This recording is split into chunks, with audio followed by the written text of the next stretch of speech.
don't hit that skip button because I have huge news for you. The Rewind of the Living Dead t shirt lives. It is here. It is available to purchase. Oh, yes, I'm not kidding. We finally got our Rewind of the Living Dead t shirt out, and it's amazing. It is printed by the same company that prints for Cavity Colors and Fright Rags, which, if you're a hardcore horror fan who buys a lot of horror t shirts, I know I do, you know that's the very best and highest quality because we couldn't do anything less for our fans. It's an amazing full color design designed by Jason Ragosta. It's very cool. It features a zombified myself, a zombified Damon, and it looks just like an awesome horror shirt because that's what we want, because we're horror fans too. So we wanted to make a t-shirt that you could really sink your teeth into. Go to rewindofthelivingdead.bigcartel.com. Again, that's rewindofthelivingdead.bigcartel.com to get your t-shirt today. Rewind of the Living Dead is a review show, so spoilers are ahead. Following the success of his 2017 breakout hit Terrified, Argentinian director Demian Rugna wanted to travel from the city to the country for his next feature after he did the same in his own personal life. Rugna was struck by the problem that plagues Argentina with owners of large swaths of land maintaining so much power and contaminating their fields with pesticides, which can severely damage the poor people forced to work there. Seeing people fall sick from cancer caused by those pesticides inspired Rugna to write a story that asks the question, what if something bad happened to these poor people in the middle of nowhere? Rugna also loved the idea of making a movie about an exorcism, and soon enough, two ideas swirling around his head were married together. Set against the backdrop of a distant village in Argentina, two brothers suffer the consequences after attempting to rid their town of a possessed body with a demon inside that's desperate to be born again. In the latest episode of Rewind of the Living Dead, we're going to make sure not to touch the rotten as we review the 2023 Argentinian horror hit When Evil Lurks.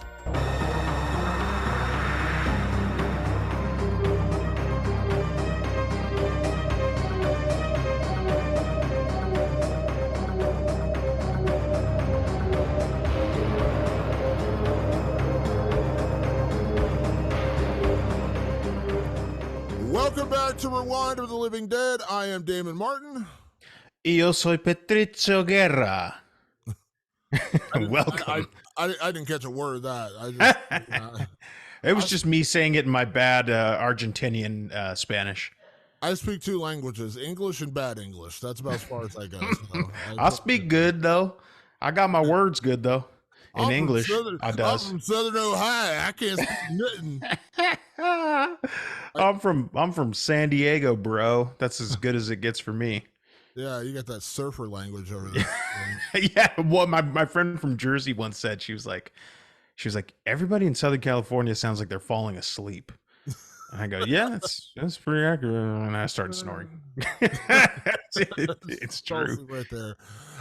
So this week, Patrick, we are doing a rare moment where we're actually doing a full episode on a foreign horror film, which we did an entire special once upon a time where we talked about multiple films, including Martyrs, a movie that has continuously fucked me up for years to come. And we did a French horror film, we did a Korean horror film, and I would say, of all the international flavor in the horror community, if I had to pick one that I'm most familiar with, because I've seen the most films, it's Korea. I've seen a lot of South Korean horror films, and I've loved a lot of South Korean horror films. This is a new one to me, of course, because Demian Rugna directed Terrified, which preempted this a little bit because you saw it recently. Mm-hmm. I sadly have still not seen it. Now, everyone's probably shutting up the podcast right now because I know this is a movie that's loved by a lot of people. Mm-hmm. But I had not seen it. I do plan on seeing it. I'll tell you that right now. I do plan on seeing it.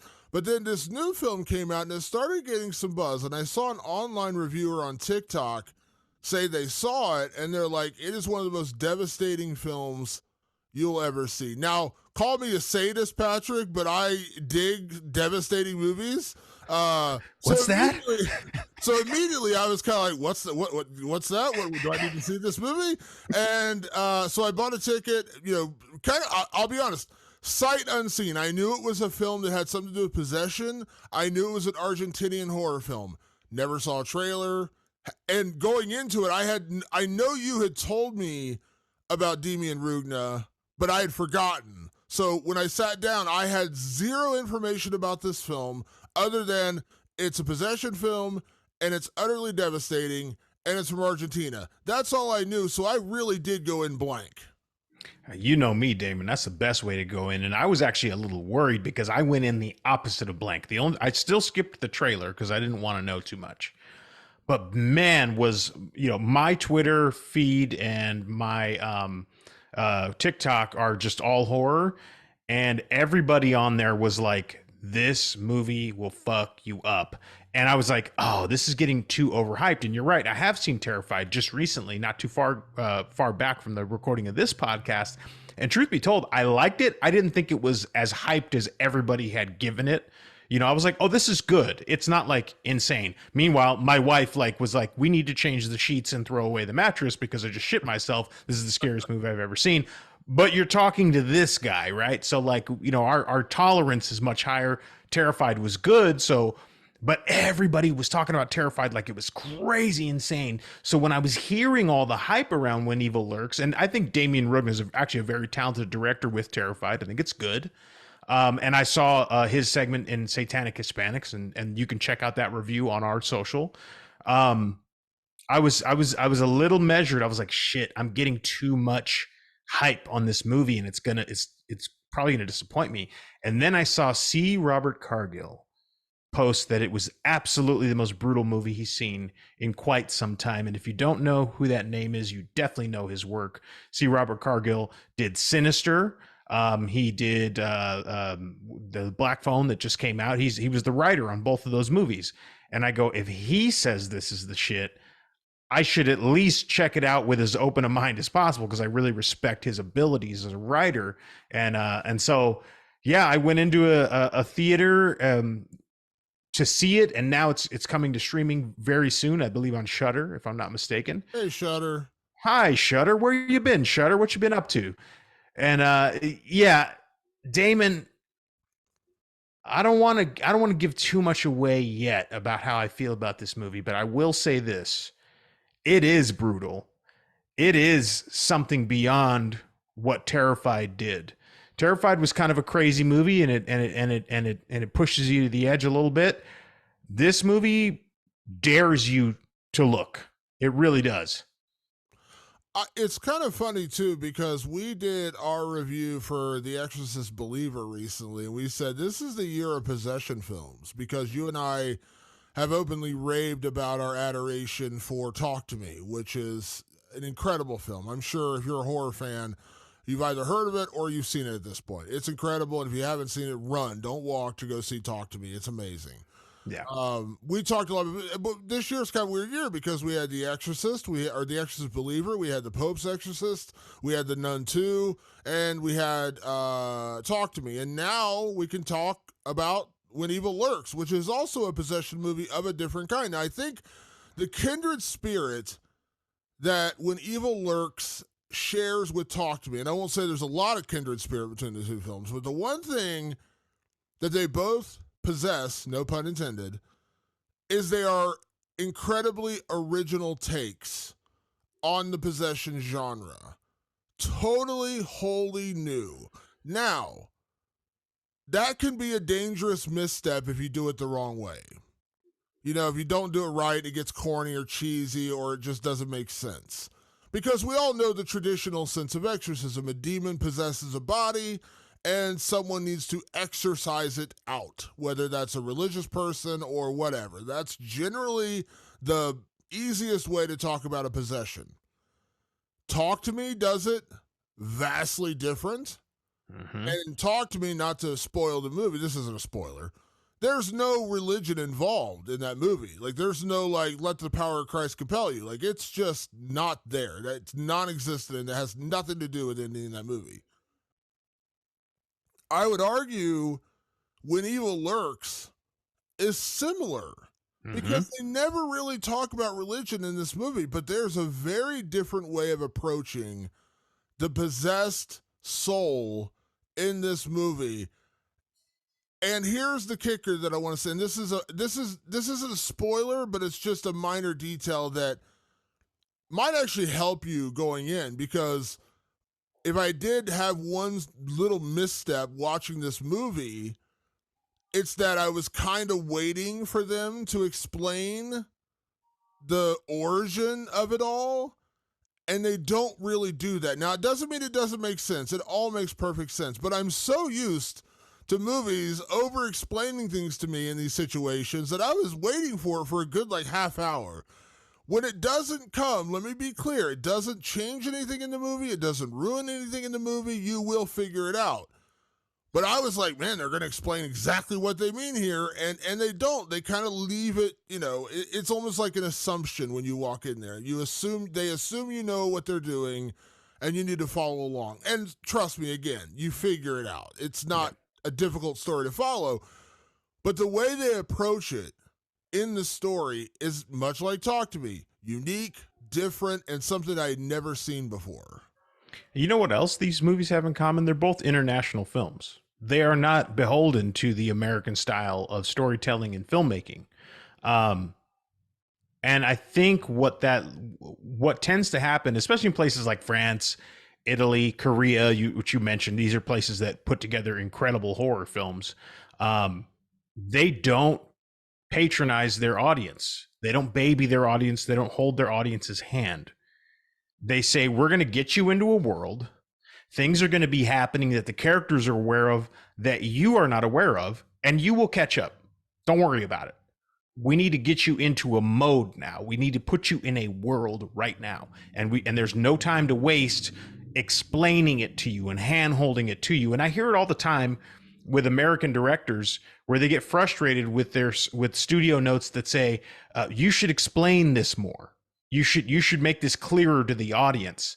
When very often American filmmakers don't in the script phase, they just go, look, they'll catch up. They'll get there. We'll get to that. When Evil Lurks and Talk to Me both just go, you're going to get it. Don't worry about it. Be comfortable kind of hitting the ground running here. And it does lend for a more interesting experience. We talk about dread endlessly, ad nauseum on this show. Well, when you are dropped into a situation, things are happening and you don't know what's going on. Well, the unknown creates fear and dread. That's just what it does. So like just on its face, just on the idea of we're not going to tell you everything, but things are going to be happening around you. That is its own air of dread. That is its own, hemisphere or atmosphere of dread rather, that adds to the horror of all this. And this is how this movie starts without getting into like the very specifics of it. It starts with something's happening right away. Like there's rush, there's panic, and you go, okay, fuck, okay, where am I? What's going on? And they lead you through their story. And Demian Rugna is like, hey man, I'm not just gonna lead you through this story. I'm gonna bash you on the shins. I'm going to drag you through rock, grass, and nails. And then I'm going to toss you into a ditch and dump sewage on you. And trust me, you'll get it. like this is a really brutal film, Damon, in a lot of ways. Like, I think our audience in particular knows that we go hard. Like, I think you and I exist as podcast hosts that say, hey, the crazier the better. We talked about that with Exorcist Believer. I said it. I said, if this movie doesn't go insanely hard and disturb me, it's probably going to fail. And it did. And it didn't just fail for me. It failed for pretty much everybody who watched that movie. It didn't quite work out for them. This movie, not only does it not handhold you, Damon, it insists that you witness its horrors at level 10. And it's in its own unique way, Damon, because what did we talk? We talked about, I believe it's a Taiwanese film, the zombie one. Why can't I think of it right now? You're not talking about Train to Busan. No. It was the other one. It was called The Wailing? Not The Wailing. This is stupid. It's going to bug me. But like, remember it was a really hardcore zombie movie where like people were getting like violated by zombies and like it was like Oh, you're talking about The Sadness. the sadness. Thank you. Yeah. It like this is not like the sadness. The sadness was like almost a heightened experience, like almost trauma level. It was dark. It was kind of it was a nasty film. This is another nasty film, but told. And this is the beauty. This is why we like international horror and why we subscribe to it here on this podcast. It was told with its own poetry, with its own language, literally and figuratively, and in a way that you just don't see anywhere else. I mean, to me, Damon, I can't compare this experience to the experience of any other international film I've seen this year. Yeah, it is. It's hard to describe because what I've grown to love about international horror films in general is that while I'm not saying there aren't boundaries in those filmmaking industries in France and South Korea and now Argentina, wherever we're talking about, or even Australia for that matter, when we talk about Talk to Me. But it feels like the filmmakers in those areas are less beholden to restrictions as far as how far they can go and what they can do to tell their story. Now, as you mentioned, a lot of American filmmakers have studios looking over their shoulders constantly. I just watched a recent podcast. Excuse me. I just watched a recent podcast from like May. It was funny enough, Howie Mandel of all people interviewing Rob Zombie, and Rob Zombie was telling the horrific story of him making the first Halloween and how bad it got with at that time it was the Weinstein brothers, Bob and Harvey. Of course, everyone is Harvey Weinstein, calling him daily and just like bombarding him with notes and this and that. And at one point when they finished the film, Rob Zombie said that he showed a print to Bob Weinstein. Bob called him up and he said, there's not a single usable frame of movie in this entire piece of shit. And he made him hire a new editor who was like an Academy Award winning editor. And Rob Zombie's basically like, I'm not using this guy. So they basically paid him a lot of money to sit in an adjacent room and do nothing while his editor worked on the film. And when it got done, then it opens, makes a bunch of money, and Bob Weinstein calls him and says, this is fucking brilliant. We got to do a sequel. And like, that's it's just a story after story of him telling how horrific it was doing that. And that's a lot of the American filmmaking experience, especially when you're being funded by a studio. Now, there are a lot of great indie studios out there as well that give their filmmakers a lot more leeway. So I want to be clear about that. This is not every experience. I'm just saying it happens more often in American cinema. What I've noticed about foreign cinema, at least in the horror films that I've seen and I love, is that it just seems like they're like, oh, you want to show the bloodiest, nastiest, most disgusting zombie plague of all time, and you're going to call it The Sadness? All right, let's take a shot.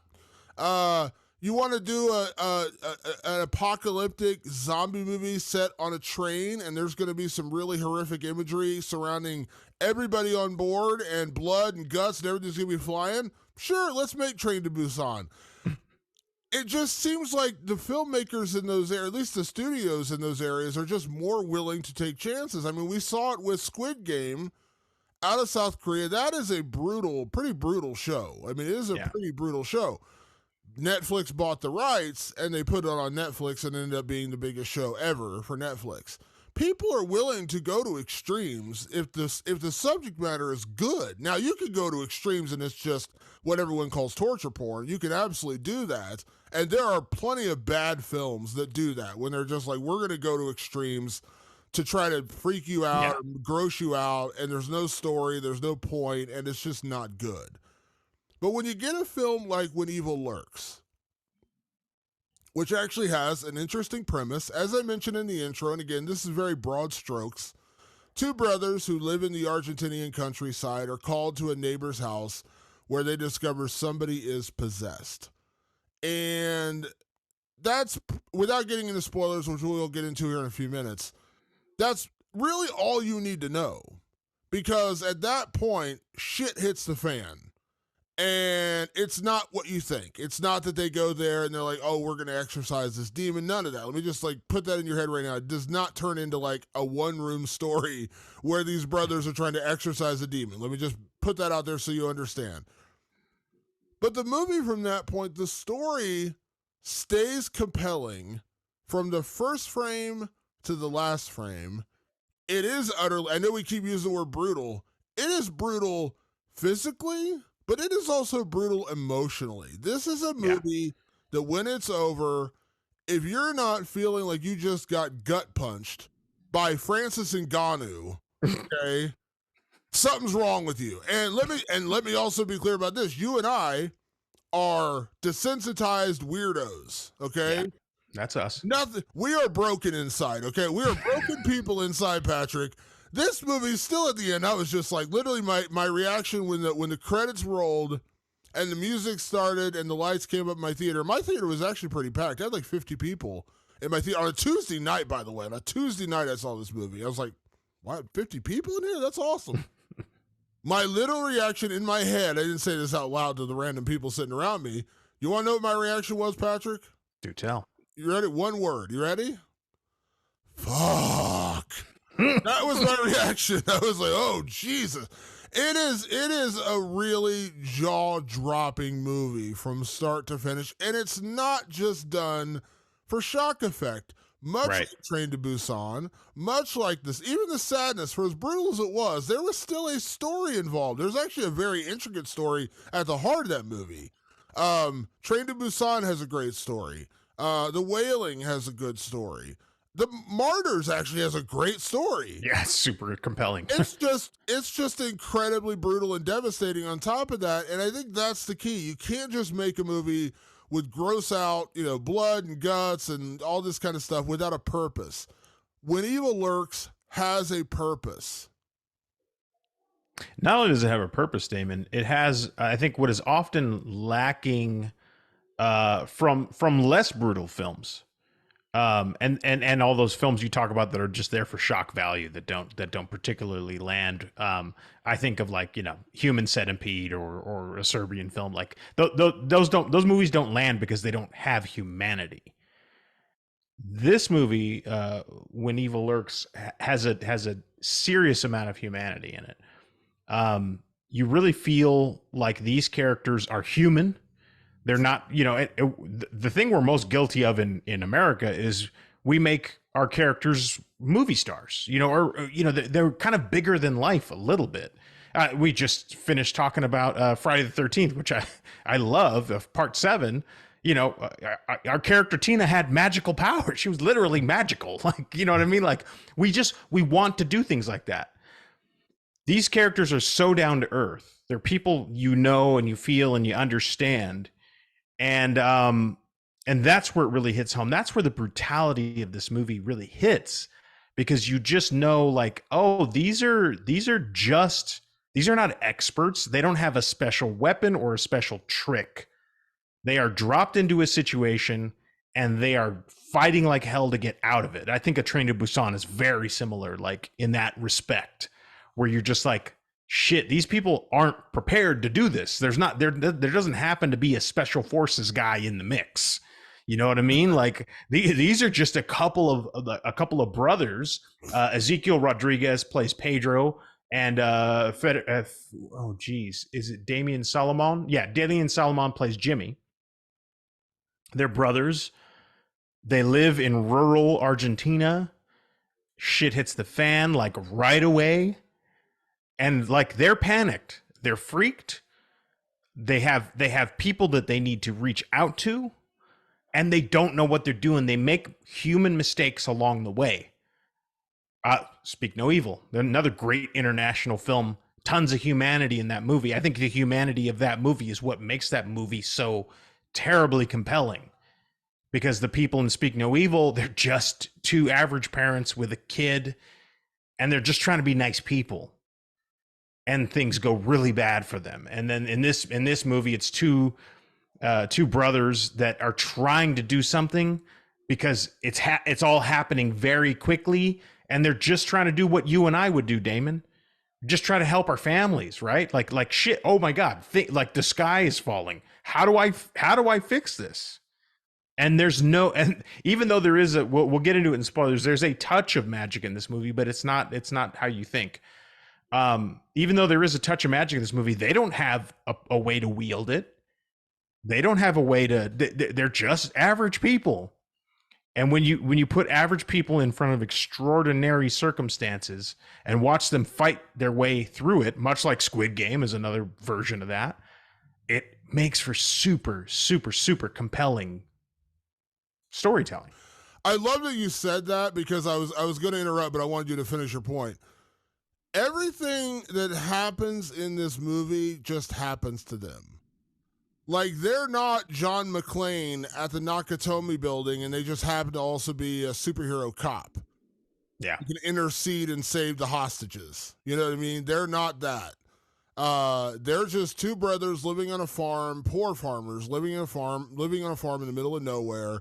And they're actually subjected to a brutal landowner of their own, a guy named Ruiz, who is kind of like, you meet him early on. He's the guy who owns the land, owns all the land around there, and he kind of serves a little bit of a dictator in this neighborhood, so to speak. And they discover that someone's possessed, and that means bad for everybody around here because, as I mentioned in the intro, and kind of the point of Demian Rugna's script is that people who live in the country away from the cities, the poor people, are just forgotten. They're just forgotten. Like they don't seem to matter as much, not because they don't matter, but people just tend to forget them. They're out in the middle of nowhere. Sure, they're being subjected to, cruel and unusual torture by the landowners who basically, force them to work and under terrible conditions and all these kind of things, but it's out of sight, out of mind. And so that's part of the reason he wanted to shine a light with this particular story about a group of poor people who are stuck in a situation they can't really get out of, they can't really escape, but they're still desperate to survive. And that's where we're at with this movie because a possessed person, again, I don't want to get into spoilers yet, but a possessed person in this film isn't Reagan in The Exorcist in a room torturing the people dumb enough to walk in the room with her. This possession affects everyone in and around them. And I'm not talking about the house. I'm talking about the neighborhood, the city, the state, the world kind of thing. Okay, this is how deep this goes. And so when they discover that someone's possessed in their neighborhood, even though they have no means with which to combat it, they have no knowledge really of how to combat it or what to do with it, they know something has to be done because they're going to be at risk. And if they become at risk, soon enough the people they love are going to become at risk because this is like a plague that spreads like a wildfire. The light gets struck and the brush gets burning, and next thing you know, the forest is on fire. And that's kind of how this possession works. And it's really devastating. And because these brothers, it's Pedro and Jimmy, right? Yep. Pedro and Jimmy are just two regular dudes. Like there's nothing remarkable about either one of them. Now we learn, down the road, they have families, they have people they care about. But again, they're just regular people. And this falls upon them. And so when you say it happens, it just happens to them. And then they have to react. And as you said, they're not special forces. They're not, they're not trained for this. They're not trained to deal with this kind of, there's a moment, this is not a spoiler. This is just very, overview kind of what happens. At one point they go to the cops for help. And the cops are just like, come on now. Like what are you talking about? This is drunk or something. Yeah, because they wield no influence. They're just two regular dudes. Now, Ruiz, who is the landowner who owns their farm and every other farm in the neighborhood, he's like the powerful person who's kind of telling them like what to do and what they should be doing. If Ruiz went there, the cops would probably listen. But Ruiz isn't there. It's these two brothers who are just kind of like, they're just regular guys. And so the cops are just kind of like, come on, like you're joking, like this isn't real. Go away, go back to your farm, and just stay there. We don't have time for your garbage. And then obviously the cops get proven to be rather stupid in this movie, which happens in a lot of horror movies, by the way. But yeah, like it's that. So they are forced into the situation that they have to react to, and then they are forced to try to save as many people as they can because, like a brush fire, it just gets out of control. And when it gets out of control, whoa, baby, does it get out of control. Oh, mercy, does it. And I'm happy to expand on some of those ideas in our spoiler section. I do think probably, Damon, I mean, what more can we say at this point other than you should definitely see when evil lurks, but you should be warned that it's going to get very brutal. If you don't like gore, why do you watch horror? But believe it or not, they're out there. There's people out there who don't like gore who watch horror. Um, there's like massive trigger warnings in this movie. None of them sexually related. I don't think, if I can recall correctly. No.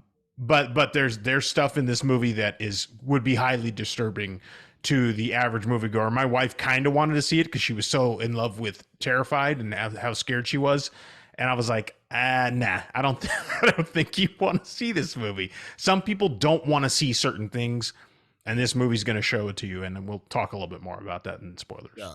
Very graphic, very brutal, very devastating. But graphic is the word to remember. If you're just not into that, that's okay. I mean, I'm not, it is what it is. Yeah. Everyone's got their own. Let me be clear. When you say, like, what are you watching horror for? I agree to a point, but, like, this goes beyond the norm. Like, this is Yeah, like. oh, like, yes. when I say, like, when I talk about Martyrs, like, I say Martyrs is a brilliant film that I've seen once and I'll never watch again. That's me. That's sicko, twisted Damon sitting here saying this, because that movie is so messed up that even I was like, nope, can't do that again.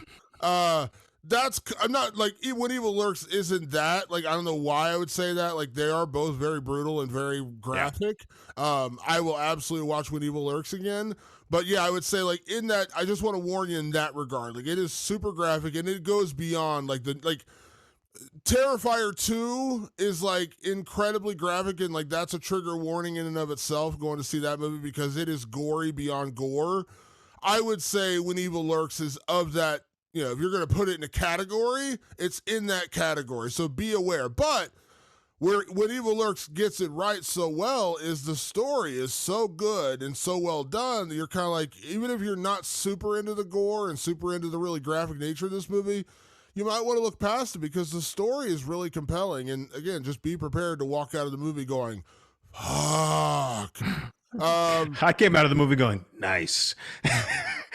But because it is bleak too. That's another thing. There are certain horror fans, they actually don't like bleak, dark stories. It's a dark story. I mean, if Damon walks out of the movie theater going, fuck, it's fucked up. It's dark. And it stays dark. All right, so let's get into spoilers because so much of this movie, again, it is also to be clear, it's subtitled. So just, be aware going into it that it's a subtitle movie, not dubbed. Never do dubbing if you can avoid it. Obviously, some Italian directors didn't hear that in the 70s. We got a lot of really bad dubbed films. But try to avoid dubbing if you can. Subtitles are fine. You can read for a couple hours. Correcto.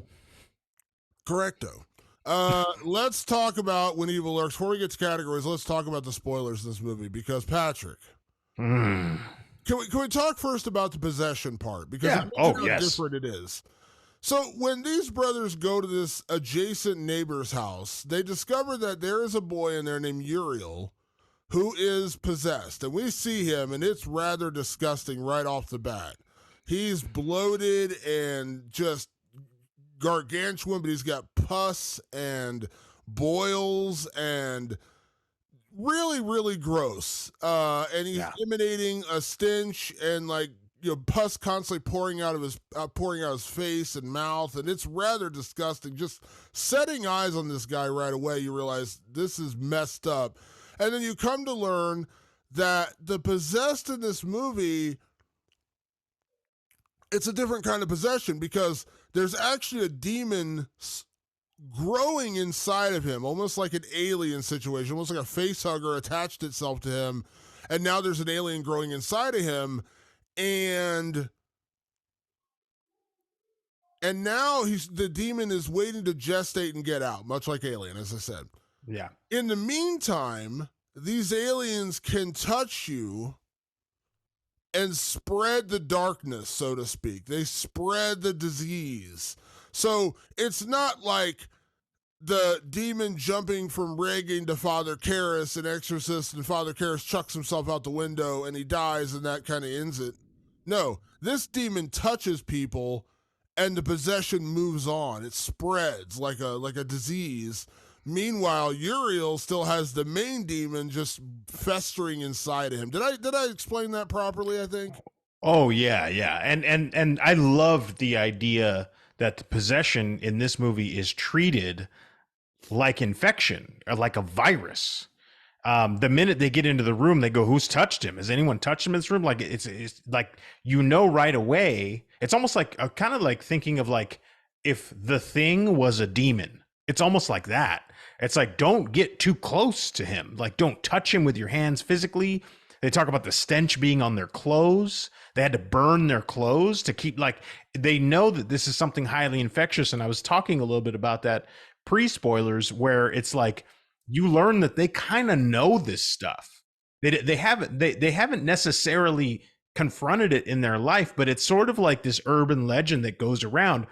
The opening moments of the movie is Pedro and Jimmy kind of panicking as they hear gunshots out in the woods somewhere, and at dawn they go to investigate, and they see this basically half a torso left with this weird machinery just kind of strewn about. It kind of looks like old like a steampunk type of machinery, and they're like, oh, this is a cleaner. Almost like a navigation system is what it looks yeah. like almost like how you Stargate, like an old telescope or something. It's weird. Yeah, weird, like old world stuff, kind of maybe like Kronos, like Guillermo del Toro type Kronos stuff. Yeah. And they're like, what the fuck is what's going on? So like there's this mystery. They don't explain that. And they get on with it, and they find Uriel, and he is rotting, and he's festering, and it's been going on for a while. And his mother and Uriel's brother were waiting for what they call a cleaner to come, because you cannot just kill people. That's another thing that's very interesting about the rule set with this demon or this possession is shooting them with a shotgun won't do anything. In fact, it will probably pass it right along to you. It's very likely that it'll do that. It'll spread it almost immediately. It's like when the alien, like you can't just immediately shoot it in the middle of your spaceship. It'll burn acid right through the hull. You can't do that. There's a process, and like then they have to find another cleaner. Like that's part of the process. But you go back to Ruiz, the landowner. His reaction is interesting, and this is where to me I was like, wow, this movie goes deeper than just horror. Is he goes, this is probably just the state trying to steal my land off of me. That's what they're up to. They're doing this to get this land from me. So Ruiz's reaction is me, Pedro, Jimmy, get in the truck. We're going to take Uriel, and we're going to hop him we're going to throw him in the back of my truck bed, and we're going to get rid of him. We're just going to dump him somewhere. Because we all know we can't kill him. We want to kill him because it's the most dangerous thing you can get near, but we can't do it. So let's just go hide him somewhere, because what was more important to Ruiz was keeping his land. Now he's just and make it someone else's problem. Like exactly, they can't solve it. They can't solve it, so we're just going to make it someone else's problem. Yeah, because he's this disaffected landowner himself, right? He's not like rich, but it's his land. It's kind of all he's got. And in his mind, he's going, well, the government's just trying to take it from me. So the best thing I can think of is let's just toss Uriel in the back of my truck and just dump him 500 miles away, and maybe that'll take care of this problem, get it off our hands. Well, of course that doesn't work, Damon. They get him in the back of the truck bed. They swerve to miss a kid on the road, and when they get to their little destination, there's no Uriel in the back of the truck, which may be the only thing I was hard to believe, because Uriel at that point was, I would guess, probably around 600 pounds. And for him to just fly out of the back of the truck, I feel like they would have noticed that, but they didn't. That's how that goes. And, they go, well, I guess that's it. I don't know where the fuck he is. So let's just go home. I guess we did it. We're far enough away from the house. And Ruiz gets back home. And his wife, his pregnant wife, is freaking out because she just looks out at their goats and she goes, there it fucking is. There it fucking is, Ruiz. Great fucking job, asshole. And they just look at this goat, and this goat just stares them down. And Ruiz has had enough. He fucking shoots that goat. And the minute he shoots that goat, Damon, he gets an axe to the face, thanks to his wife, because she knows that he just spread the sickness everywhere. And Damon, it doesn't end there. Do you want to tell them that right after he gets an axe to the face, what happens next? His wife decides, you know what, we really don't want this disease to spread any further, so I'm going to go ahead and take care of the problem myself. And she axes herself in the face multiple times. It's not one axe, it's like 8 swipes with the axe. It is incredibly brutal and also rather shocking because she's begging, so you're not supposed to use firearms. That's a big key. Big rule. You can't kill the possessed with a gun because it just spreads further. So it's like a big rule. You cannot use firearms. But Ruiz is pissed off. He's irritated and he's just done. And this goat is staring him down. He grabs a shotgun. He's just like, fuck it. And he shoots this goat dead. And as soon as he does it, his wife axes him and he's dead. And you're kind of like, oh, whoa. And then she takes the axe and literally points at herself and starts thwacking herself in the face with it. It is probably one of the moments where I was just like, what the hell just happened? Yeah, watching a pregnant woman axe herself in the face until she can't axe herself in the face anymore because she's dead. I was like, oh, that's what this movie's going to be like. That's how this movie's going to go. And then the movie from there, of course, turns to the brothers Pedro and Jimmy. Pedro is, he's I guess he's a bit of a ne'er-do-well, right? Like his life didn't turn out perfectly. He's divorced and his wife has a restraining order against him, but he knows what's coming. And so he has to drive into town to save his kids. And that whole sequence, Damon, where Pedro goes to his ex-wife's house, where her current husband, their child together and his 2 sons, that's as harrowing a sequence as I've watched in quite some time. I would give that a pucker factor of 10.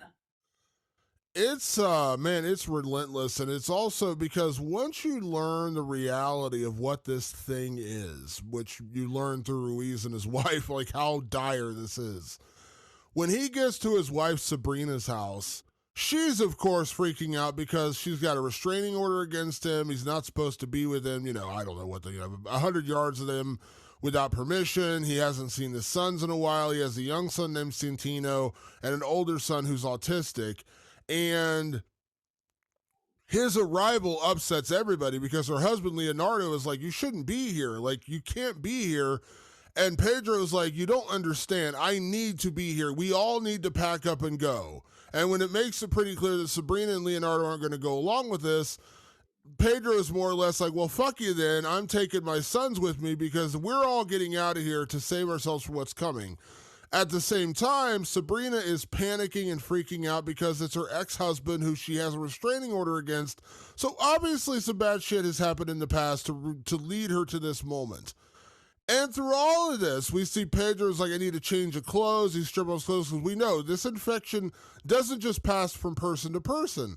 It can pass from person to clothes to person, or in this particular case, clothes to dog. Because they have a family dog who we see licking on Pedro when he first shows up there. And then we realize it can go on to a dog as well. And that's when it really gets crazy. I mean, it is that sequence from the moment Pedro shows up to Sabrina's house to the moment when Leonardo returns, crashes his truck into Sabrina, kills her, and it's all in like one sequence. That is like one of the craziest, I don't know what it is, like 10 or 12 minutes of film. I don't know what the total number is. I didn't keep track. Yeah. But like, let's just say 10 minutes where I was just like, oh shit. And it's just nonstop. It is like a frantic pace and it is relentless. And it's so scary because you kind of see it coming. You kind of see what's going to happen, especially with the dog. But then when the dog gets possessed, the dog attacks the daughter and drags her away. Sabrina's freaking out. Leonardo goes after that. And guess what Leonardo goes after it with? A shotgun. And guess how well that works out for Leonardo? It is nonstop insanity at that moment. It is such a brilliant setup. It's a fucking brilliant setup because basically everything that happened in the rural area where Pedro and Jimmy were kind of witnessing what was going on with Uriel and interacting with Reese, it sets you up to give you enough rules. You know enough about what happens with this possession to arm yourself for whatever's coming next.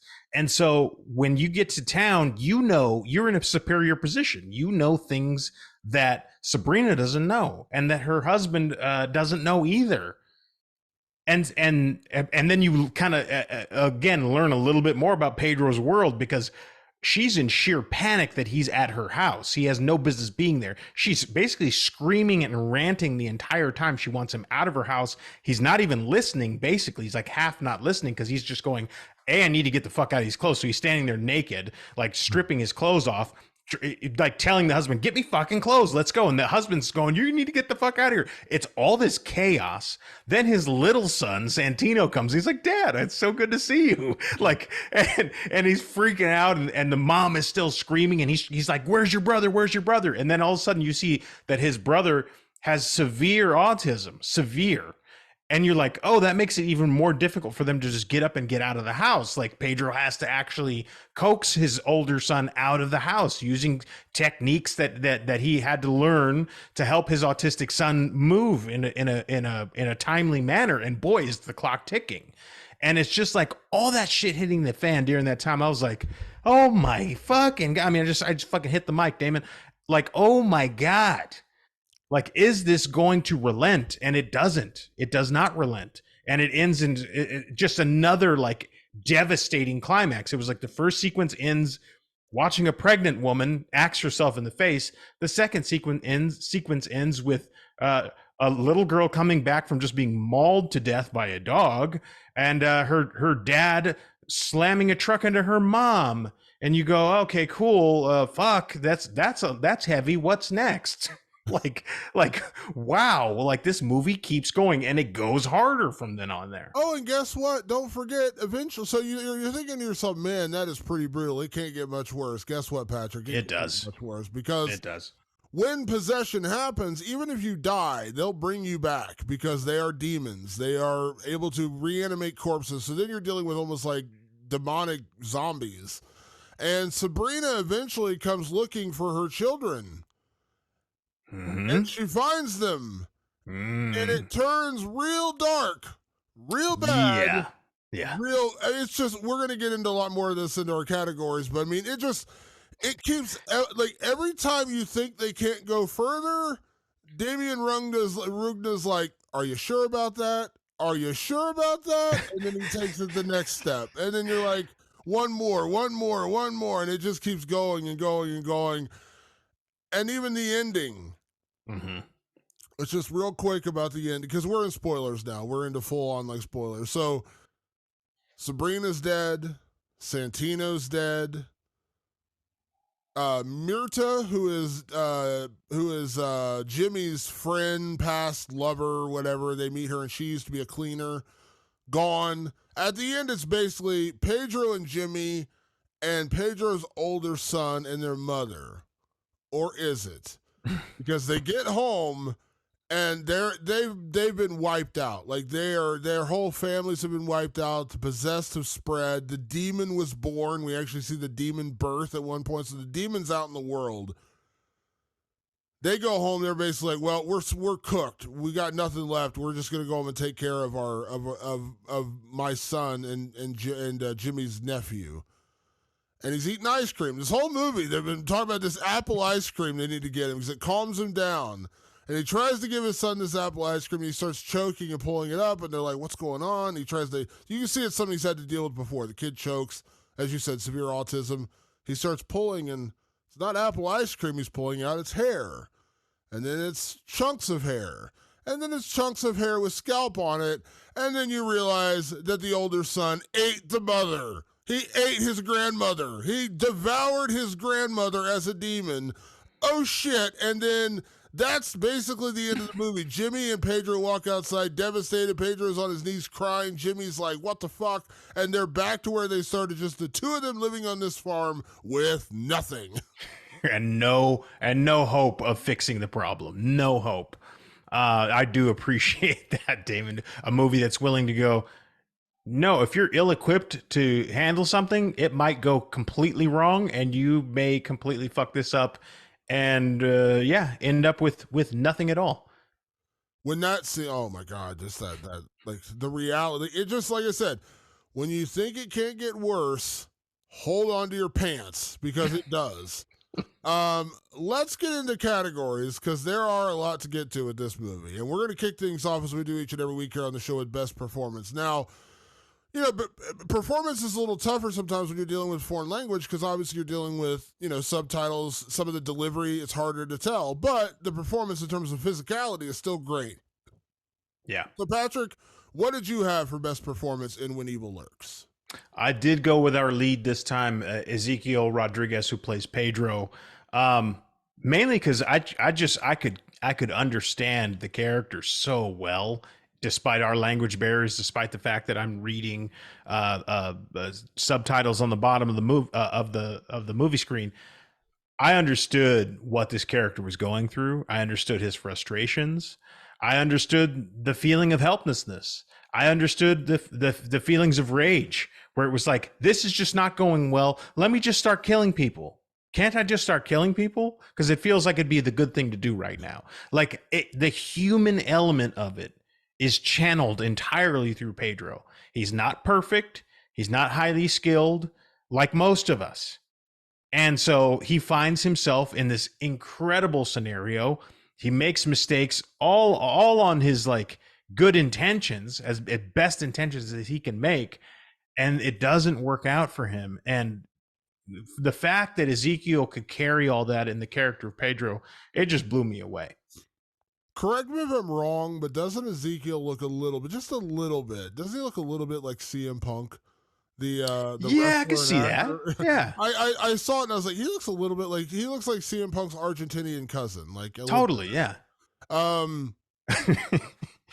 Sorry, I just had that aside. I noticed that like, he has a beard in the movie, and I'm just like, hey, that kind of looks like CM Punk a little bit. A little bit. For me, my best performance, I went to Luis Zimbrowski, who played Ruiz.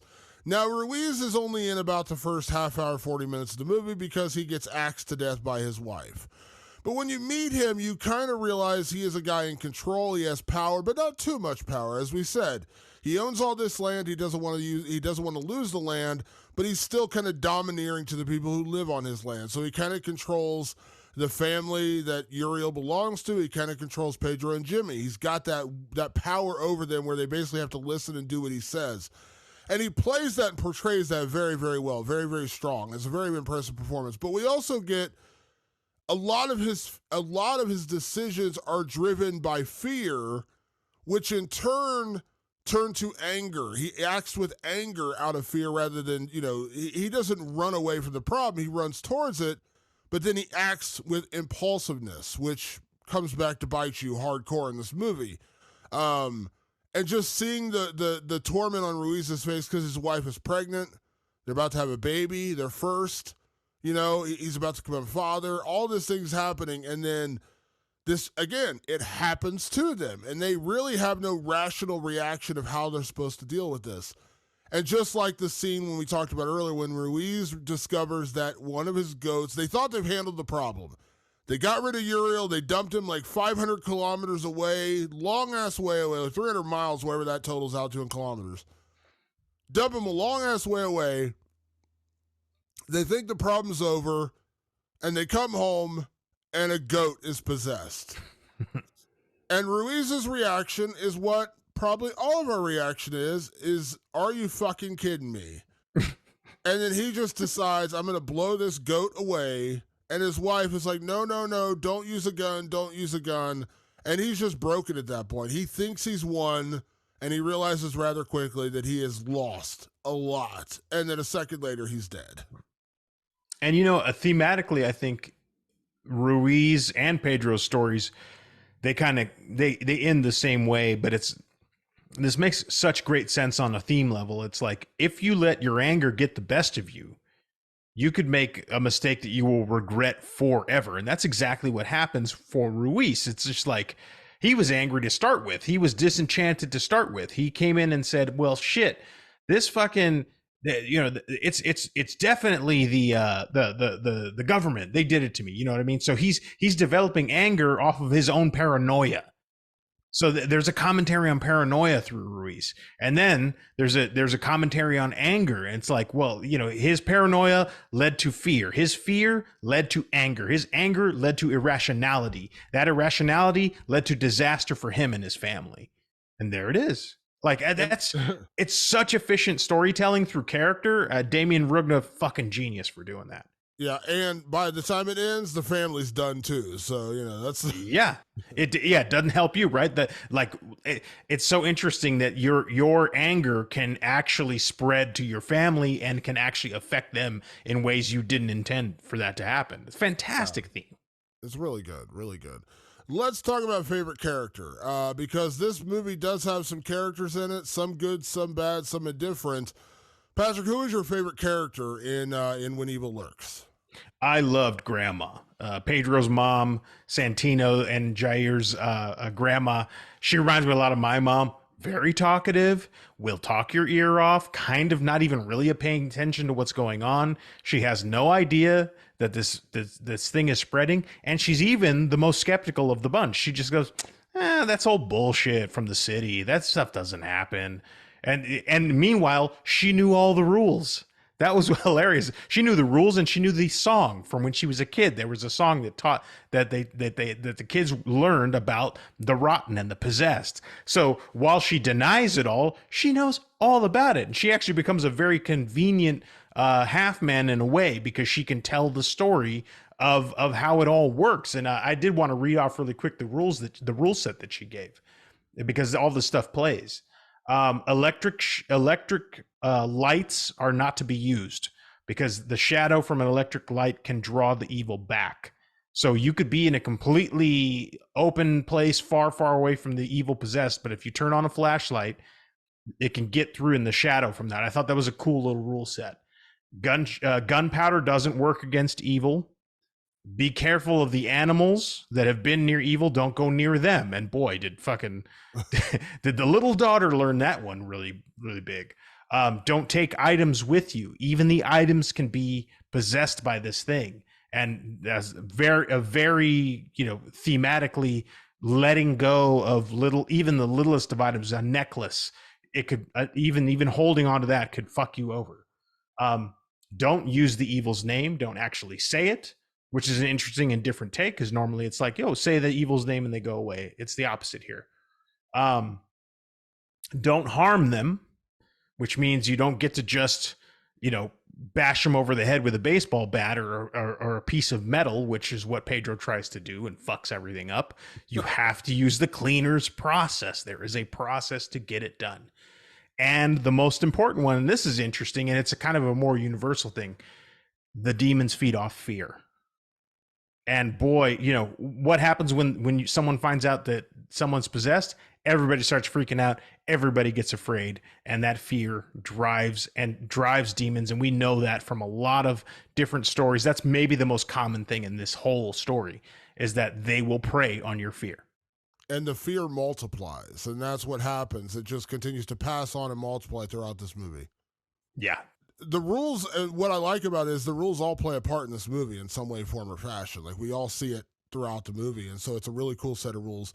Yeah, Grandma, it's funny because, as you said, Grandma is the character who actually almost looks at this story as folklore. She doesn't really believe it's real, except it becomes rather real while she's there. And it is so dark what happens to Grandma. I mean, it is. So just to give it I want to play too much. I mean, we're in spoilers, so I don't want to just sit here and explain the movie. But, we find out that the oldest son who ends up being possessed, he's autistic. And what they tell us is that when a person is that severely autistic, the possessed can actually get trapped inside of them because they can't quite figure out their brain. So they get trapped inside of an autistic person. And you're kind of thinking to yourself, well, I guess that's kind of better, because even though it's awful that this kid is possessed, the possessed is trapped in there. The thing can't get out of him. Right? Winner. Until the latter part of the movie, the son comes in, starts talking to the grandma, like, hey, Grandma, I'm going to take a bath. You want some dinner? What's going on? He's talking completely normal. Like, he hadn't been doing this the whole movie. He comes in, he's like, hey, Grandma, what's going on? Blah, blah, blah. And you're like, shit. Because the demon figured it out. Yep. And then, as I said, the end is when you figure out that he ate the grandmother. So Grandma does not have a very befitting end in this movie. For me, listen, Pedro made a lot of dumb choices in this movie, so I didn't go with Pedro. I actually went with Jimmy, his brother, for my favorite character. And the reason I went with Jimmy is because the stakes aren't as high for him. It's his brother, it's his brother's kids, but he's kind of like the perfect wingman, right? Like he's there to help and assist his brother, and he actually is the one who tries his best to lead them in the right direction. He leads them to Myrta, who is his ex. He used to, whatever, they had a relationship. She was a cleaner, and so he takes them to her because she has money, she has resources, and she may have a way to exorcise the possessed. And so he's the one who actually makes the best decisions. It's everyone around him that continuously fucks up. And so Jimmy, but also, as I said, Jimmy's stakes aren't as high. Jimmy doesn't have a wife, doesn't have kids. He's just kind of like his brother's keeper. He's a younger brother, but he's kind of like there for his brother. Yeah. And then, he's there to take, he goes and gets their mother when when they get to the city, they get to the town while Pedro's trying to get Sabrina and their kids. Jimmy's off getting their mother. He's like the most level-headed of them. And then there's a scene late in the movie, Patrick, where Jimmy is tasked with going and finding Sabrina because Sabrina has returned from the dead and she has taken Santino. And it's Jimmy's job. He's tasked while Pedro and Myrta go off to find Uriel, the original possessed, bloated, rotten, as they call him. Jimmy is tasked with finding Sabrina. And he finds Sabrina all right. Oh. And can we skip a little bit and talk about gore, best gore? I'm skipping categories a little bit here. Yeah, it's fine. We can go to get best gore. Because what Jimmy finds with Sabrina is the best gore for both you and I. So let's just talk about the best gore in this movie because, oh shit. Holy shit, Damon. Okay, so, and you're right, by the way. On character, you're right. Jimmy, there was a great scene where after the shit hit the fan in town, when Pedro went to get his kids, he kind of broke down. He was like, I can't do this. I'm a fucking failure. And his brother kind of like talked him up and like was like, get on your feet and let's figure this out. Like, don't break down in front of your kids. Like fight until the end if you can. So he is a good guy. And he is tasked when the worst part, really one of the scariest parts of the movie is when Sabrina returns and she's looking for her kids. And you're like, ah, shit, he got away. We got so far away, but somebody turned on it was grandma. She put on the electric nightlight. Yeah. They were in a house with no electricity and they thought they were good to go. Grandma puts on his favorite little nightlight, and that's how mom jumps over and finds them. And then she takes off with Santino, and you're like, oh, that sucks. But we'll find him because, of course, you'll find him. It's just a sweet little kid. The kid couldn't be more than 7 years old. We'll find him. We'll find him. Damon, my best gore is Jimmy finds them. He drives down the street, and he sees Sabrina walking, and she looks like she's just ravenously eating at something. And he pulls his car up alongside of her. And she is holding a flopping, lifeless body, trigger warning here, folks, of little Santino, pretty much the top half of his skull gone, as she gorges on his brains. As gruesome as it gets, as nasty as it gets, there's a lot of great gore in this movie, but nothing topped seeing this little child flopping in her arms as she devoured its brains. I go, what? When have we gone this hard before, Damon? She literally, you see her, he pulls up alongside her in the car, and you see her literally digging in with her hand like she's digging into a bucket of popcorn, and she pulls it out and eating it. And the look on poor Jimmy's face of, what is going on here? This is worse than anything I could have possibly imagined, because she's holding Santino like a baby. He's 7 years old, but she's holding him like a cradle, cradling him like a child, except she's actually picking his brains out and eating. There's like a giant cavernous hole on the top of his head, and she's literally picking his brains out like popcorn, eating it. And she's covered in blood. Santino's clearly dead. And Jimmy is just absolutely horrified. He cannot even wrap his head around what he's seeing right now when he sees his sister-in-law devouring his nephew. And it's so bad. And because when Jimmy goes off to find Sabrina, Pedro has the last little glimmer of hope, right? Like he has a little glimmer because he did get his kids out. He got his two sons out. Even if Sabrina, their mother, died, he got them out. So he has like the slightest glimmer of hope. Boy, does that get dashed out in a hurry when he finds Sabrina eating Santino. And then Jimmy is just like, I'm done with this shit. He takes his car and he literally drives it and blasts it through Sabrina and what's left of Santino and kills them. Because he's just like, I got nothing left. Like this is too much, man. This is way fucked up. And he wipes out Sabrina and what's left of Santino after his own mother has devoured him. Fucking wild, man. I was like, wow, they don't give a fuck in this movie. I was like, but at least, it'll wrap up nicely. Oh, it doesn't do that either. No, it doesn't do that either. So, normally on this show, Patrick, when we do categories, we like to pick different things because it makes it fun. It varies it up for the audience, and we get to talk about more of the film. But there's a couple categories that we picked this week that I could not in good conscience not agree with you on and say, let's just talk about this. And that also comes down, best gore was one with Sabrina eating poor little Santino, which was holy shit. Yeah. It also comes to best scare because, Patrick, we mentioned it earlier.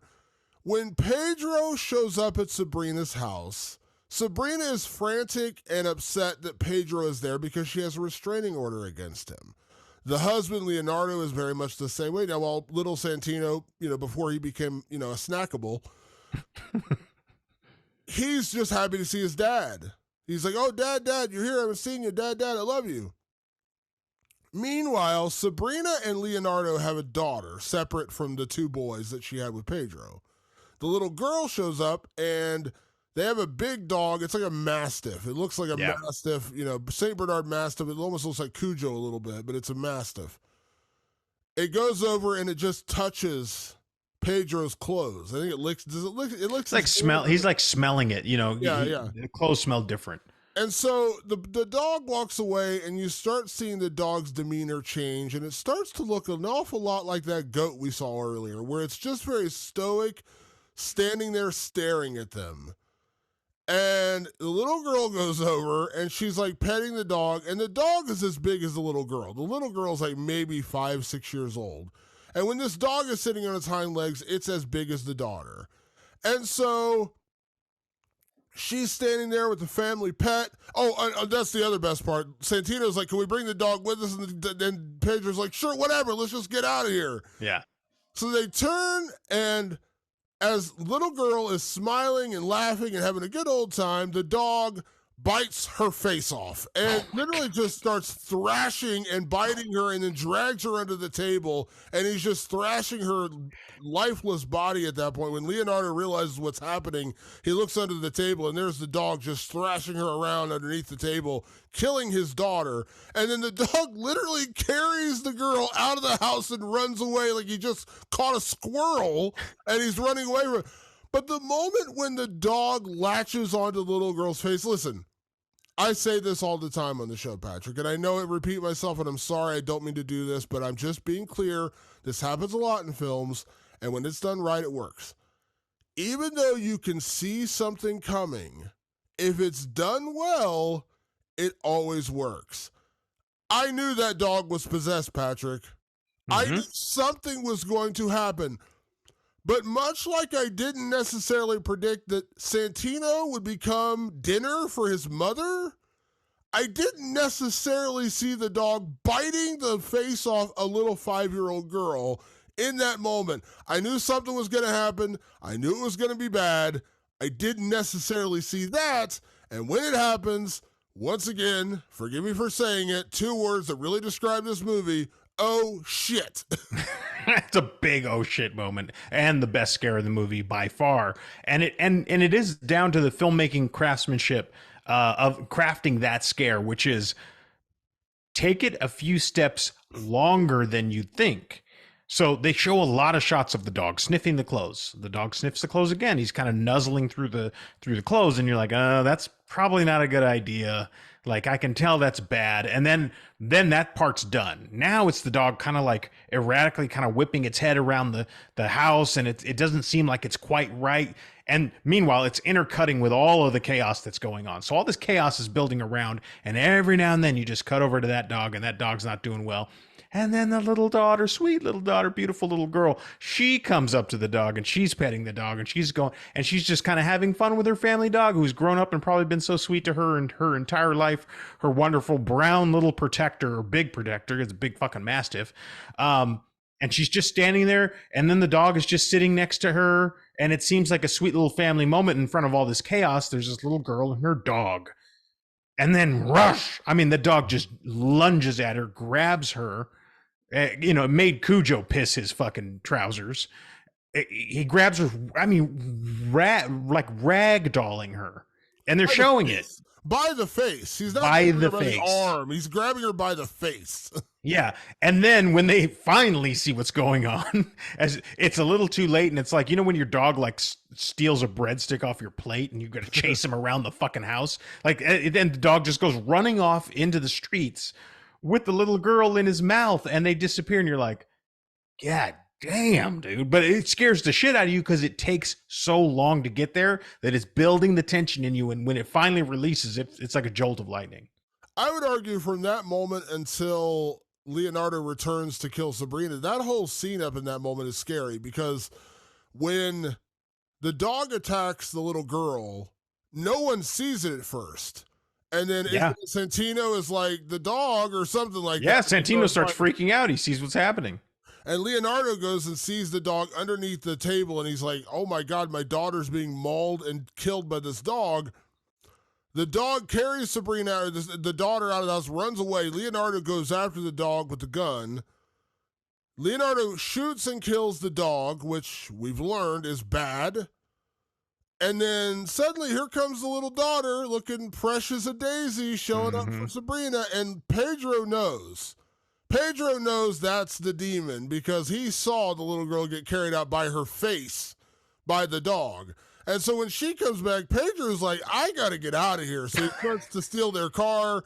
He goes and picks up his son from the upstairs. There's no more like placating his severely autism son. He's like, I can't fuck around anymore. We got to go. Throws him and Santino in the car. Car won't start, classic horror movie trope, but then he gets it started. They back out of the garage, and here comes Leonardo. Now, we know Leonardo didn't turn out too well either because he shot the dog, which we learned from Ruiz was not going to end well. There's Sabrina holding her daughter who looks completely unharmed, which we know is not true. And then here comes Leonardo, and he just blasts into Sabrina, just drives over his own wife and daughter. And Pedro is watching all this unfold, and he's just like, we got to go. And then they drive off. And it's just like, it is such a frantic pace of insanity from the moment that dog bites the little girl to the moment when Leonardo drives his car through Sabrina and the little girl, who's just standing there smiling, holding her mom's hand like, hey, Mom, stay right here for a second. Dad's coming. And then Dad plows through them, and we realize that they were both possessed, and they were just trying to collect another soul, which is what they did for Sabrina. Oh, dude, what a fucking sequence, man. Might be sequence of the year. We don't have a category for sequence of the year, but that might be the one. It's pretty unbelievable. It's right. Honestly, it's up there with what's the montage and Talk to Me? No, yes, well, that montage, but then leading into the poor kid slamming his head and Talk to Me, yes. God, yeah. The character's name, I can't remember his name. Riley, Riley slamming his head all into Riley the table. has that happen, yes, it's bad. Let's talk about best kill, because there are a lot of kills in this movie. Some people get killed a couple times, actually, as it turns out. So what was your best kill in When Evil Lurks? My best kill is still the first one that shocked me to my core, which was the pregnant wife of Ruiz axing herself in the face. Yeah. Because at that point, she's not possessed. She just knows she has to do this to herself to stop the spread. That's harrowing. That's why I give it the best kill. There's other great kills in this movie, but that one I was just like, Oh, that sucks, because she just knew. She's like, Ruiz, you fucking asshole, do not shoot that goat. You know what it'll do. He shoots it anyway. And so she's like, fuck it, killing you, and I gotta kill myself now. That's the only way out of this. It was such a fucking, like, just jaw-dropping moment. Amongst a host of jaw-dropping moments. It was jolting because she's screaming at him, don't do it, don't do it. And he's just like, screw it. And he does it. And then you realize like bad things are going to happen. They set that up pretty clearly. Something bad's going to happen, but you don't necessarily see his wife swinging an axe at his head and then doing it to herself right after that. Yeah. You know, it's like a closed loop system. She's just like, well, you off the goat. I offed him. Now I off myself. It is like, she doesn't pick up the fire. She doesn't pick up the gun and like, you know, go the easy way out. No, she picks up the axe and decides to end it that way because it's less way of the disease to spread. It's brutal and shocking, to say the least. So shocking. So my best kill, I picked this one, and I'm cheating a little bit here, Patrick. I picked this one because it's one of the only ones we haven't talked about. The kill that probably got me the most, where I was like, oh my God, that just happened, in all honesty, was the older son eating the grandmother. We don't actually see him eat the grandmother. You see him coughing up pieces of grandma, and you realize that he ate her. And you're like, oh my, how, like when you, this movie can't go any further. You sure about that? You sure about that? So that's really probably the one that shocked me the most, like in terms of best kill, but the one that was just like so brutal. And it's just like, man, like they just keep upping the ante with this movie. So at one point, Mirta and Pedro find Uriel. He's been stashed away in a schoolhouse filled with possessed children. And Mirta, who is a former cleaner, tries to tell him these children are liars. They're going to lead you astray because they don't want us to find Uriel because he's about to give birth to this demon. They dig up the floorboards to the stage in the school, and they find all the dead parents and teachers that the kids have killed. But underneath all the bodies, there is a very alive, still barely kicking Uriel. The guy we saw in the very beginning of the movie, he's still alive. Barely, but he's still alive, and the demon is just like on the verge of coming out of him. Mirta starts setting up her gear, and she says, we need to get this right because it's the only way to kill a possessed without spreading. One of the little kids tells Pedro, because he's trying to rip up the stage to get Uriel free, and she's like, there's an axe in the fire cabinet, you know, the fire axe you have in there. And he's like, okay. And Mirta's screaming at him, don't go, don't leave me alone in here. They're lying to you. Sure enough, Pedro the dumbass goes in there. The axe is gone. The little kids lock the door behind him. And while Pedro is staring through a door he can't escape, the little kids attack Mirta. And then as he finally starts to break through, they're dragging her lifeless body away as one little kid takes a tack hammer and just keeps thwacking her in the freaking head with it. And it is like slow torture because it's one thing if a 6'3" male as myself swings a hammer. Now that I'd do some real damage, Patrick. Like if I actually swung a hammer at a human being, it would probably take one swipe and they'd be dead. Like I understand that I have that power, right? Like that's now, we all hear the phrase death by 1,000 cuts. Imagine death by 1,000 hammer smashes. And poor Mirta is still clinging to life, like barely clinging to life. She's like the gurgling, like Casey Becker in Scream when she's getting dragged away and her parents can hear her on the phone, and you hear her going, yeah. That's Mirta. Yeah. Mirta's barely clinging on to life, and there's this little like 8-year-old kid with a hammer just going thwap, thwap. Thwap. The sound. It's just like the littlest whacks with a hammer for an 8-year-old, and she's just her skull is getting caved in, and he's just like thwack, thwack. The sound of that little tack hammer in a 40-pound kid's hand as it's just kind of like it's just hitting, like he just knows, he goes, if I could just keep hitting this one spot on the skull, it'll finally cave in. Like it's that, and she's getting dragged away by a horde of children, you know, and you're just like, Well, this is very unwholesome. Like, it's just gross. Like they really go all the way with the children in this movie. Like one gets mauled by a dog, another one gets its brains eaten by its mother, and these kids murder a woman and batter her to death with a hammer very slowly.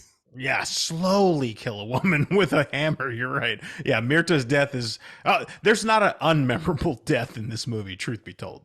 It's like, would you rather? It's just like anything else. Like it's like I said, death by death. Would you rather get picked one, like stabbed one time, which would suck, or just get stabbed like 1,000 times over and over again? It's gonna hurt way worse. And that's why I said, really, it's not my favorite kill because there's so many other ones, but that one stuck with me because it's just this little kid, just like bang, bang, bang, bang, and there's Mirta going. Yeah. Oh God, dude. Yeah. This movie just unrelenting, man, in all aspects. Yeah, it's unbelievable. All right, Patrick, let's move on to our next category, which is remake, sequel, or leave it alone. The category kind of speaks for itself, but just in case somebody might be new here to the podcast, this is the category where we talk about whatever film we're reviewing and we say, should they remake it? Should they sequelize it, or should they just leave it alone? So, Patrick, when it comes to When Evil Lurks, remake, sequel, leave it alone. This is the category that I wrestled with more than any of the other ones. Now, in other countries, it's like in America, it's like if something is a hit, even if it's a minor hit, you're getting a sequel for sure. So this is already a minor hit. It was a low budget movie and it already did pretty decent numbers at box office, and it's about to come to Shudder. I think this movie, if it was an American movie, would definitely be getting a second film. But I thought about another second film, and by chance, it actually was an international film that I was disappointed with, and that was Satan's Slaves Part 2. We talked about Satan's Slave very early on in this podcast. Satan's Slaves, Indonesian film, very cool. Really loved it. Very unique and original, not unlike this film. Very unique and original stuff that I had not seen before. And then the sequel came out, and well, I rushed out to watch the sequel. Have you seen the sequel to Satan's Slaves? I did now. I didn't see it as quickly as you saw it. I saw it later.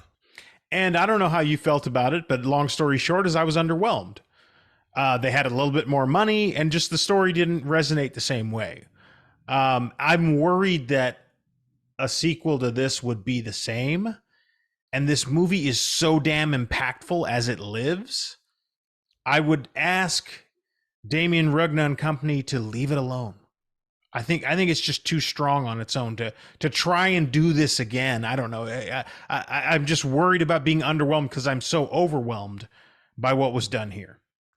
So I'm going to agree with you and say my instinct is leave it alone for a couple of reasons. One, I don't necessarily need a bleak ending. I like a happy ending. I'm not, when the final girl defeats Freddy Krueger in my favorite franchise, Nightmare on Elm Street, I'm not upset that Freddy lost. That's kind of the point of the series because he's always going to come back. But do I root for the bad guys in films sometimes? Yes, I do. Like, do I wish Robert De Niro and Val Kilmer got away with it in Heat? Yeah, I kind of do. I kind of wish they had gotten away with it in Heat. I can't explain it. I just kind of root for them in Heat.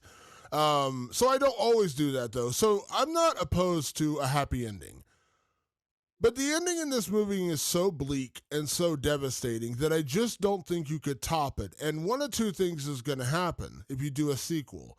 Now, again, we're presuming a lot of things about how sequels usually go. Is Demian Rugna going to be involved? Is it going to become a bigger budget feature because studios are going to say, ooh, we want a piece of this now? All these things come into play.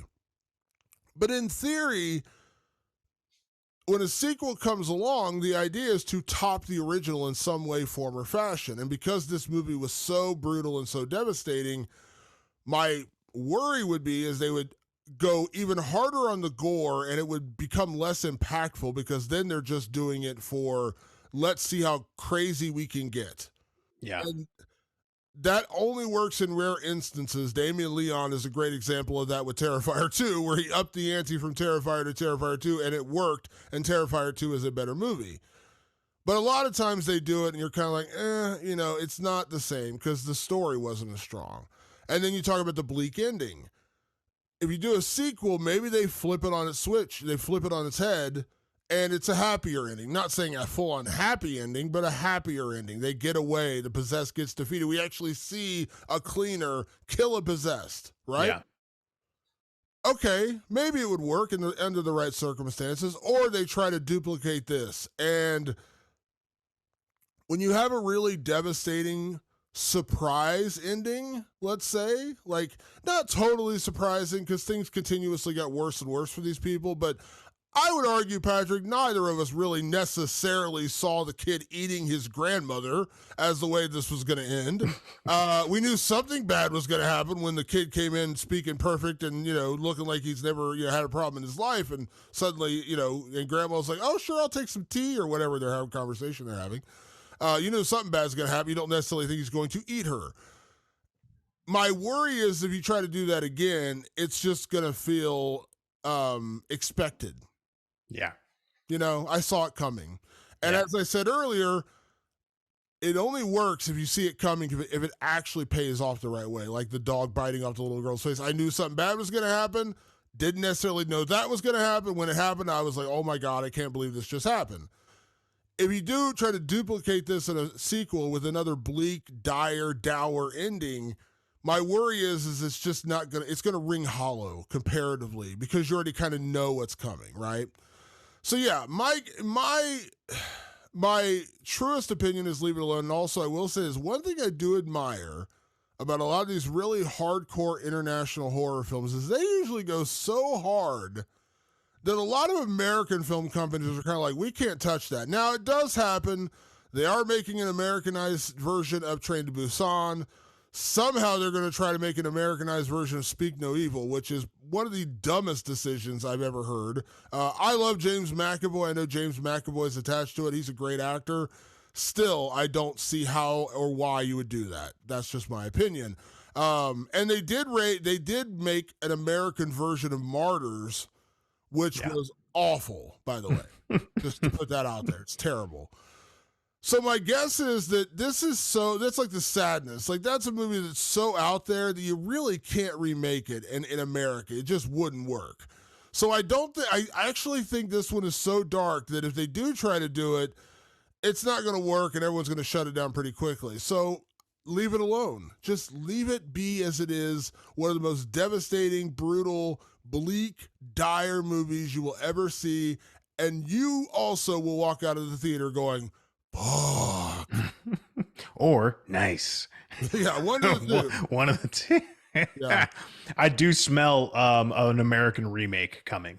I do. And like I feel like they just, they'll be like, "Oh, well, we'll go crazy, but we won't show things like they do in this movie." Believe me, showing it is part of the experience. So it won't be the same. Yeah, I hope they don't. I mean, I know they do a lot of this. Like I said, if you would have asked me a year and a half ago, are they going to remake Speak No Evil? I would have said no way, because that movie is just, the ending of that movie is, I mean, God, I think about the ending of that movie like once a week. I know. I do too.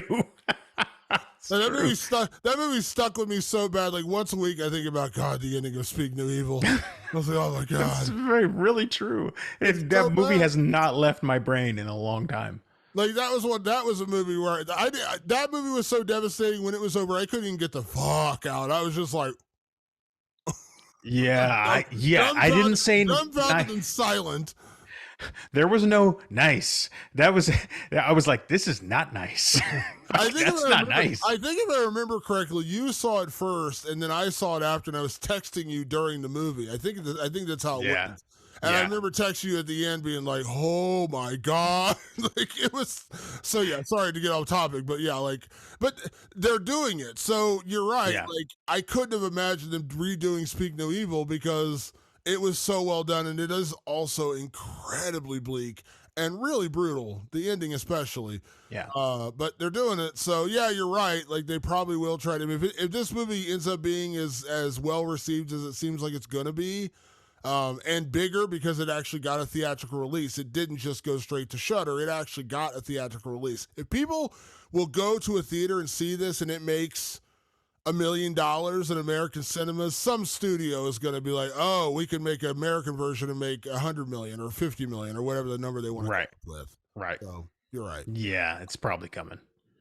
God, that's almost as bleak as the ending of this movie. Nice. Yeah. Fuck. Patrick, let's talk about Can We Survive This Horror Movie? And I'm going to go ahead and go first in this one. No, we're not making it. There are far too many ways for this to get messed up. And like, I see myself being Ruiz in this movie, not in the sense of like being a power hungry landowner or anything like that, but just like reactionary. I fully admit I'm reactionary. I've always said, if a zombie apocalypse broke out, I'm your guy because I will do the things that other people aren't willing to do in the beginning. Now, eventually, everyone may go crazy, but in the beginning, I'll be the one being like, yeah, of course I'll do this because I'm just that crazy. I would be Ruiz. I would shoot the goat and I would get an axe in my head. There ain't no way I'm making it out of this alive. I know me well enough to, like, even the cop, when he back talks in the office, I would smack the cop or something. I know me. And in this moment, I would react. And there are so many ways for this thing to get you, touching an animal, touching a kid, touching your clothes. It's unavoidable. And I'm a big dude. I'm like a bull in a china shop. I'll bump into something eventually. It'll get me and I'm screwed. So I'm just being honest. Like, I ain't making it out of this one alive. Someone's going to put an axe to my face. I think I would make it far, but I don't think I can make it because this, unless you have the knowledge of a cleaner and the strength of 10 men to lift a Uriel or something to put him in the exact right position, all that shit, you're fucked. You just kind of are. Like, I think I'd make it a long way because I'm very paranoid in my own right, and I'm very careful and all this shit. So like, and I'm a good planner. I think on my feet. It's kind of part of my job. So I can anticipate when things are going to go wrong. But if I fuck one of those rules up, just one, and some of them are kind of like, a little more figurative than literal. Like, don't be afraid of dying. Well, that's kind of hard when you're being chased by things that are trying to kill you. Yeah. So it's a tough road. I'd get far, but I would succumb just like any of the rest. Yeah, you would get a hammer to the head where one of your sons is like, thwack. Yeah. Thwack. Oh, it's the little one. It's the creepy one, for sure. It just kind of keep smacking that little spot to make sure it gets cracked open. Make sure dad is good and dead. Yeah, like I said, I know me, I'd be gone early. Yeah, I think you would survive longer, but just, or the worst would happen, you would survive, but what happened to this poor guy happened to you, like, where everyone else gets wiped out. Like, do you really want to be Pedro? Like, he made it, but did he really make it? Like, he made it. Yeah, but it sucks for him real bad. Also, we didn't even mention this. I want to just mention this before we get out of here. So we talked about like a lot of the plot and the story in this movie. We forgot to mention when they get back to their house, they find out through all of this that Uriel's younger brother, who was there with his mom when they discover Uriel, the rotted, possessed kid, that he comes to their house at one point before they take off, and he's like, "My mother is dead.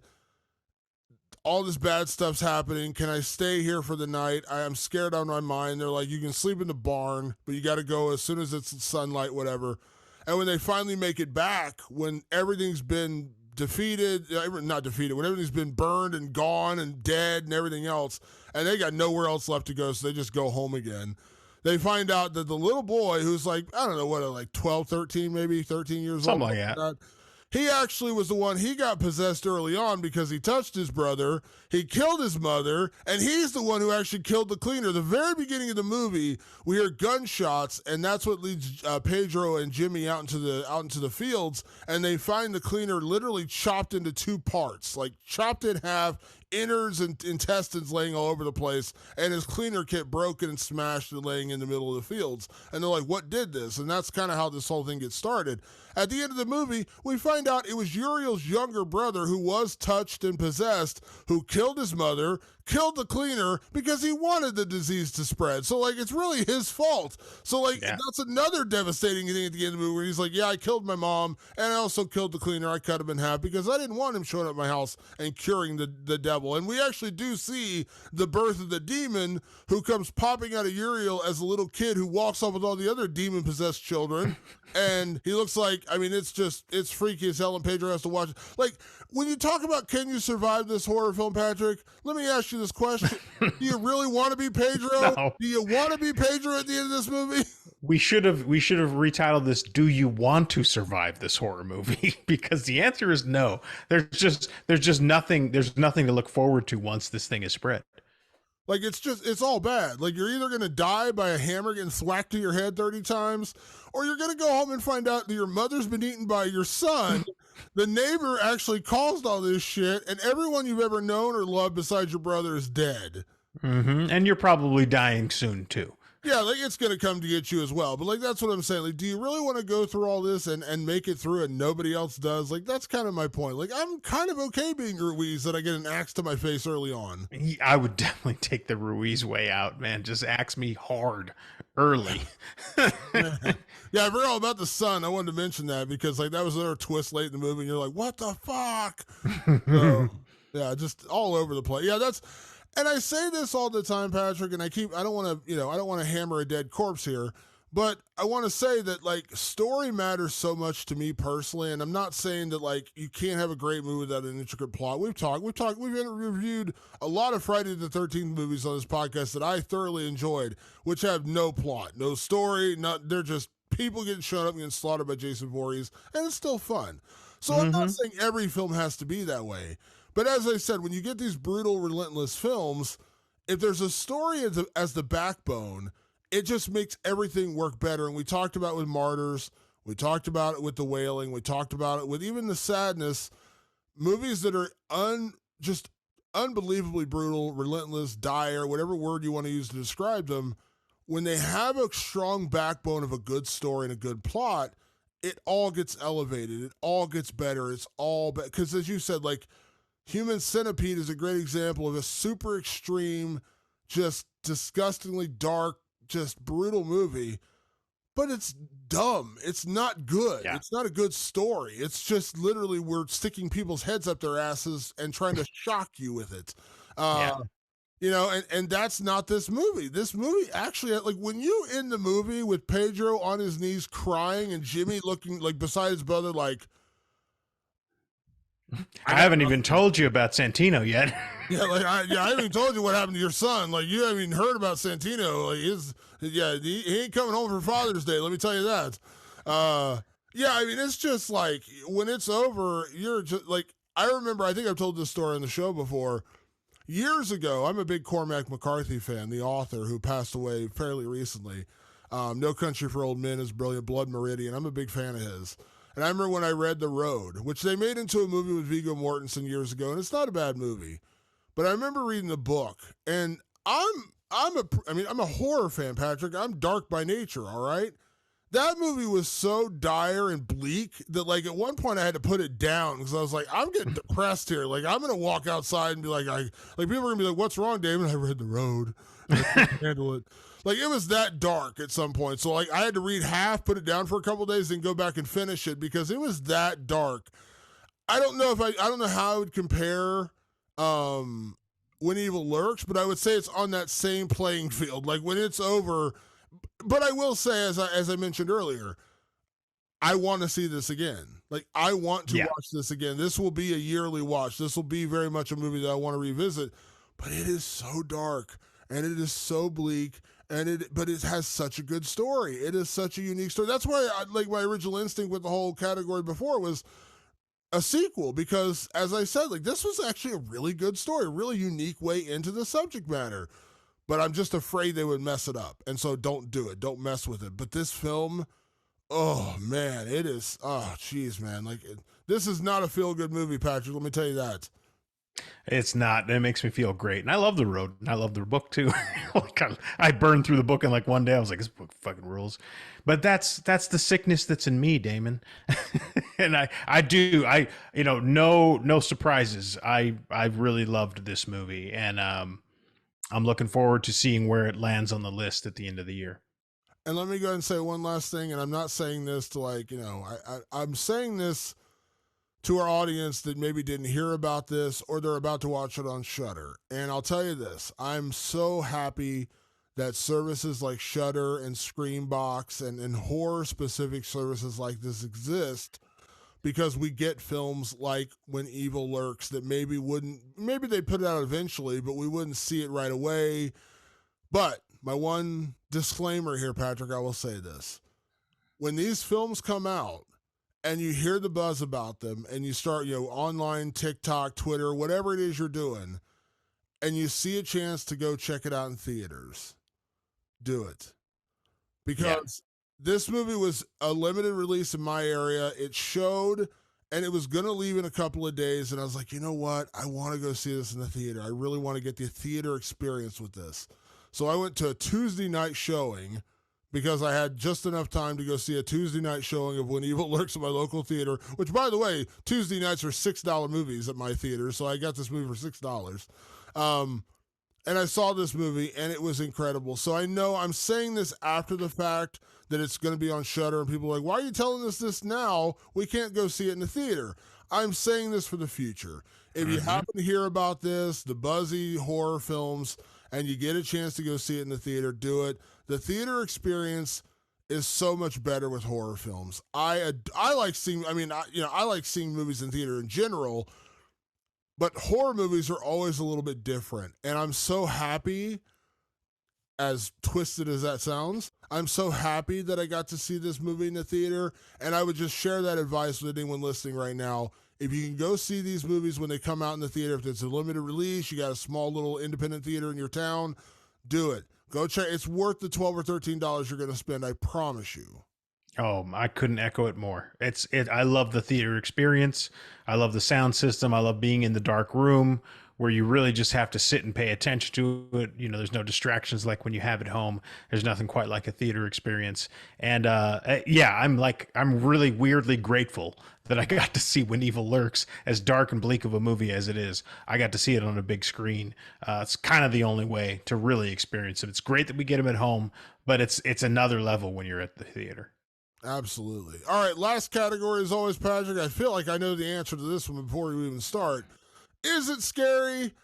Patrick, yes. This movie is terrifying in a lot of ways. It's not just terrifying in like the jump scare kind of way, because I know that kind of gets roped in with a lot of horror films. This movie is disturbing. This movie is gory. This movie is shocking. This movie is everything wrapped up into one little twisted ball of intestines. It's whatever scary quantifies in your world. Yes, that's the answer. It is whatever that is for you. It's scary. It's scary for those of us who don't get typically scared like Damon and I. It's still scary. For those who get scared at little jump scares, it's scary. For those who hate seeing gore and mutilation, it's scary. It's got it all on every level. This movie fucks around big time. When you don't see grandma actually getting eaten, but the aftermath of grandma being eaten, and that moment is so utterly terrifying, that tells you how scary this movie is. Because yes, we actually did see a child get its brains eaten out by its mother. That was pretty crazy and scary and terrifying in its own right. But when the little boy, the younger son, the older son starts coughing up chunks of his grandmother,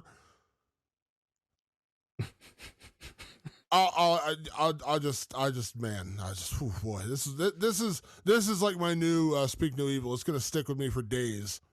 Oh yeah, this is the Speak No Evil of this year for sure. Yeah, well, you know what's great though? We still got a couple months left. I know. I'm excited. We're coming up. It's kind of crazy. It's always funny. We start talking about best horror films of the year, and I always keep a list now, thanks to you. I keep a list of the horror films I've seen throughout the year, so I have a better idea. It's like when I'm making my best of list, which of course we will do in December. We always do our best of the year list, and so I'm starting to kind of put mine together a little bit in my head, like what are my favorites. And I was like, this has been a really interesting year for horror. There have been a lot of really strong movies. There have been some middle road movies, but there's still a couple months left to go, and some good titles. Obviously, we got, I don't know how much I'm going to rave about it because I don't know much about it. I know it's PG-13, but it's a beloved video game franchise. But we have Five Nights at Freddy's coming up. We got Eli Roth's Thanksgiving coming up in November.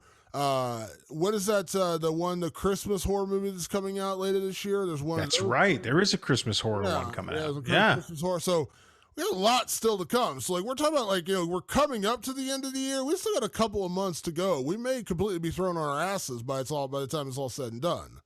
If something can unseat Talk to Me or When Evil Lurks in terms of fucking my shit up, I welcome it, man, because those movies are hitting heavy. Also, by the way, I want to mention I do have one criticism for you, Patrick. I forgot to mention this to you. Yeah, criticism. Last week, or a couple weeks ago, when we reviewed The Exorcist Believer, we talked about this is the year of possession. Because it really is. Some of the biggest films this year have been possession films. Talk to Me, The Exorcist Believer, which didn't turn out to be one of the biggest films of the year, unfortunately. We just talked about When Evil Lurks. You know what one we forgot we should have mentioned? I know it's kind of skirting the edge of possession. How do we not mention Evil Dead Rise? That's a possession film. Oh shit, that is possession. Yeah, you're right. You're right. Really this really is the year of possession. It is the year of possession, and I have a feeling it's going to be somewhere on one of our lists at the top 5, unless the back part of this year just fucking destroys everything. I think we're going to be talking about Evil Dead Rise a little bit more at the end of the year. To be fair, like when you mentioned, I didn't think about it, and then later I know. I was like, yeah, that's right, that's another one, because it really is When Evil Lurks wasn't even, obviously it wasn't out yet when we reviewed that, so we couldn't do it. But think about it, like this really is like the year of possession, and what I love about it, so many unique ways in. When Evil Lurks, Talk to Me, and I would even argue like what Evil Dead does is for years has been different in terms of possession. Yeah. I love it, man. This has been a fun year for those kind of films, and I think I've said on the show before, I love possession films. I don't know what it is about that genre I've always enjoyed, but I do enjoy it. So this is like a banner year for me. Oh yeah, no, this. I think possession is the genre this year. Like it's by far, unless Thanksgiving comes and goes, guess what? It's slashers now. And then that one fucking destroys. But yeah, there's still so much to talk about. And there's still so much that is literally going to sit on the table. I don't even know. I might have to. There's some movies that I took copious notes for, assuming we were going to talk about, and we might not get to them. And then I'll have to talk about them on TikTok, and then we'll put them on our socials. But there's a lot to talk about this year. You know, we could do by the end of the year. We should do a special, like we've done a couple bonus episodes here and there. We did one about the Halloween franchise, which just sold, by the way. Miramax got the rights to that for a new TV show and potential for a film universe. That's interesting. I think we should do a little bonus episode for the end of the year. Horror movies we didn't get to talk about, but you should see. I think that would be a great episode. Just a quick little 15, 20-minute episode. We throw out some titles that we saw this year that we didn't get to actually review. Because, listen, we do a weekly show, so we do 52 shows a year. But guess what? There's a hell of a lot more horror films than 52 out there that we just can't talk about. So, yeah, maybe we'll do a little bonus episode for the end of the year of horror movies you should see that we didn't get to talk about. That's a good idea. I like that. All right. That is our show for this week, folks. We appreciate everyone that tunes in. As we said, When Evil Lurks comes on Shudder. I believe October 27th is the actual release date on Shudder. Go check. At this point, you have to know we love this film. This was amazing. Yeah. Go see it. Run, don't walk to go see Shudder and go see When Evil Lurks. It's absolutely worth your time. It's amazing, and I think it's going to end up being probably one of the best horror films of the year, if I'm being honest. And again, we still have some I think so. But it's up there. As always, a big thank you to everyone that tunes into the show. Make sure you check us out on all of your favorite podcast platforms, Apple Podcasts, Spotify, and of course, over on our YouTube channel. If you got questions, comments, movies you'd like us to review, hit us up anytime on social media. Just search Rewind of the Living Dead on Twitter or X or whatever the hell Elon Musk is calling it these days, Facebook, Instagram, and you can also send us emails at rotlivingdead@gmail.com. That's rot. livingdead@gmail.com. We love hearing from you guys, so we appreciate it. And if you ever have questions or anything you want to send to us on our own personal social media channels, we'd love to hear from you there as well. My social media is at Damon Martin, and you are? At Director Patrick. As always, we want to say a big thank you to everyone that tunes in each and every week to the show. We'll be back next week with another edition of Rewind of the Living Dead. Thanks for tuning in. We'll see you then. Peace.